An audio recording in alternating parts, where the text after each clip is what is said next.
Hi and welcome to Just Stop Breathing. So you're probably thinking, what the hell's that about? So firstly, just an introduction to what the channel is going to be about. Just Stop Breathing. What's the point to the name? What does it mean? Well, obviously it means stop breathing, but the point is there's so many things nowadays where we're told stop this, stop that, stop doing this, just stop oil, stop everything, stop this, with no real reasons why, or reasons why they should be, just because some influencer, some person with a political agenda, woke agendas tell us that's what we should do. So at some point, why won't they just say just stop breathing, expect us to do that? So that's where the title of the channel comes from. Next up, what are we going to be talking about? Well, I'm just going to be making random videos about things that I've noticed going on in the world or in life. Some may be current political stuff, some may not be, some may be related to things on the media, some may not be. It just depends what comes into my head. This isn't a channel about me. I'm going to say things from my own point of view, but obviously other people have other opinions. But it's not about me, so it's not about who I am. I've created a background here where this guy kind of fits who I am in the surroundings, kind of where I am, but it doesn't really matter. So for a reference point, I'm a guy obviously, and I identify with being a guy. I am a mixed race guy. That's important because some of the things I'm going to say, if I was particular colour, someone might think I was being racist or somethingist, but as I'm mixed race, I've been on the end of racism from various different coloured people in my life, and they've not all been white, and I've been on the end of being called different things because people assume that I've been different religions. I've even been accused of being gay and being victimised for that. So although I'm a straight guy, but I've been in that situation as well. So I've seen things from many sides, and as far as other things that you might need to know before I start, I have many friends, and I'd say majority of my friends are women. They're again a mixed group from Thai to Muslim to Indian to white, English, black, Jamaican, black African, everything you can think of, and guys as well. So again, I've had wide experience, and dating wise, I've dated actually black Jamaican, black Bajan, also white girls from this country and from Europe, from Denmark, and Indian girl who was Hindi, an Indian girl who was Sikh, and a Muslim girl. So I've had a lot of experience. That doesn't mean that I know everything, and I'm not suggesting it means I have. It doesn't mean that my experience everybody else's, but just so you kind of know where I'm coming from, and I'm not looking at it like I'm a guy and this is what women do, or I'm a particular thing and this is what racist people do against me. I'm going to be looking at it in a much more open and wide view of things, hopefully. Some of the things I say will be specifically people do that, but like I said, because I've had wide experience, hopefully they're kind of balanced out by the experiences I've had. So the first video I'm going to make, which is going to be a short one just to get the channel going, is something I've talked to you about with different friends, actually female friends, is why are women on online dating sites so horrible? I pause.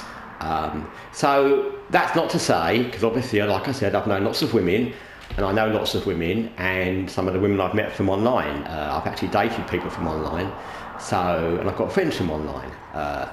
So it's not that I don't think men are horrible, but men are a different kind of horrible usually, and we think it's well known the kind of men you get online. Women talk about it, men that send dick pics, men that are players, men that are really married. Actually, women can be really married as well, so that's not particularly a man thing, but it's well known what women think men do online. But men don't often talk about what women do online, and it's often like women kind of think men are bad, but women are all great, but they're not, trust me.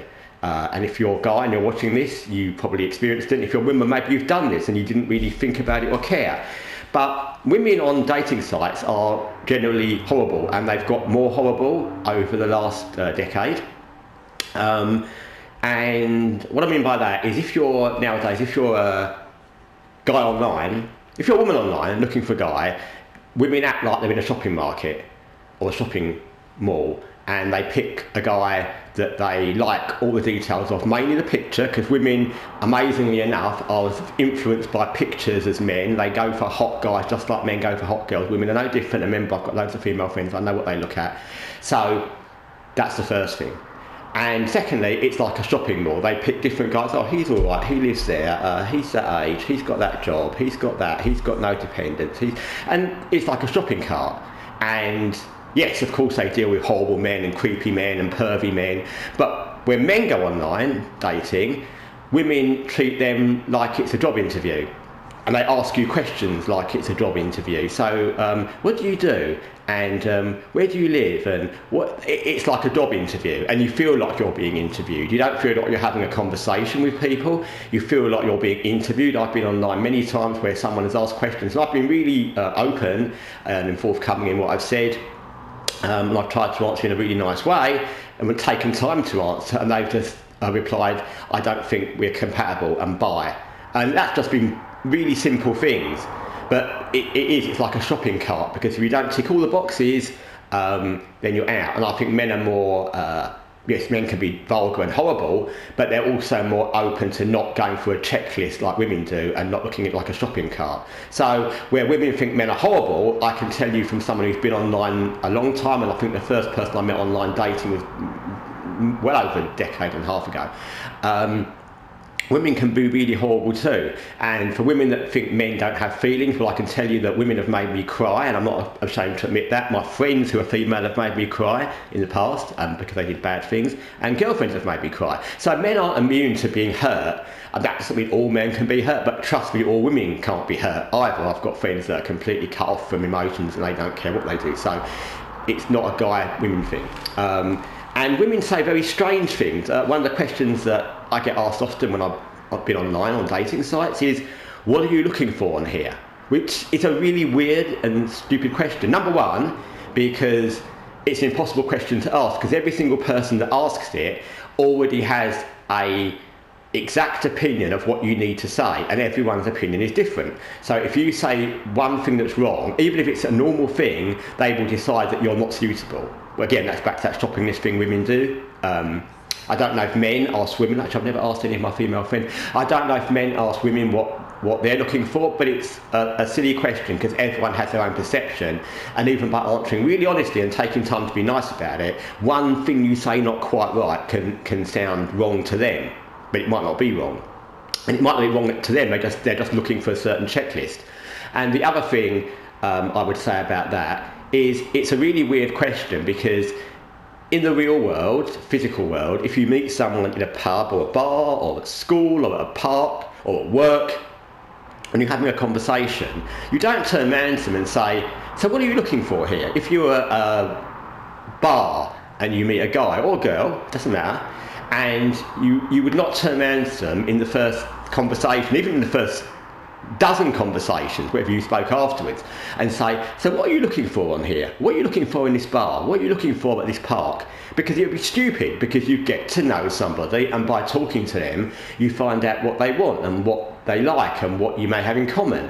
But because it's online, people feel they need to cut it short, because although theoretically online should be a much easier and quicker form to make conversation, so you're not having to physically go out and spend money, and people should be willing to invest more time, actually it's kind of the opposite, and people don't want to, what they call, waste time talking to someone who isn't looking for the same things. But if you ask someone in a bar after 5 minutes of conversation, so what are you looking for? They would look at you like you're a psychopath or a weirdo and run away. So, of course it's a stupid question, which is only applied online, and it doesn't make it more normal because it's online. It's still a stupid question, but people don't get that. And I get that asked all the time. And the more you try and answer in a nice way, in a decent way, the more people think you're either hiding something, because most people online, men and women, are completely paranoid. If you've been online more than 5 minutes on a date, it's like you end up paranoid. They think you're hiding something, or you're lying, or it's really hard. And people online don't give, and this is men and women, don't give anyone a chance. because everyone is so obsessed with the thing they want and the thing you have to say to them that if you don't, within 5 minutes they've moved on. Plus, and this counts men and women as well, everyone is investing time talking to so many people, like it's a shopping cart, like it's a conveyor belt, that they don't really want to waste time on too many people. So they just discard people because it suits them. The amount of times people have unmatched me or blocked me just because, for nothing. I didn't say anything, we were just having a normal conversation, they just disappeared because obviously they're talking to so many people and I didn't click all their list, or I wasn't hot enough, or in the right area, or in the right age range, etc. And again, people may think that men don't get unaffected by this, but we are. Well, I am, and I've been upset when I've been talking to someone I thought we're having a nice conversation, and the next day you go on and they've just unmatched you. So it's just a thing. Like I said, I'm not suggesting for 1 minute that men aren't awful online, but I think it's much more well known that women talk about what awful things men do online, but I can tell you now that women do as awful things too. Anyway, that's my thoughts. You can agree, you can not agree, you may want to add something, and I'll be adding more videos pretty regularly when I've got things to talk about. If anyone comments on this, I might make another video about this topic. If not, the next video may be about a completely different topic. Anyway, thanks for watching. Just stop breathing, and until the next video, and until next time, take care.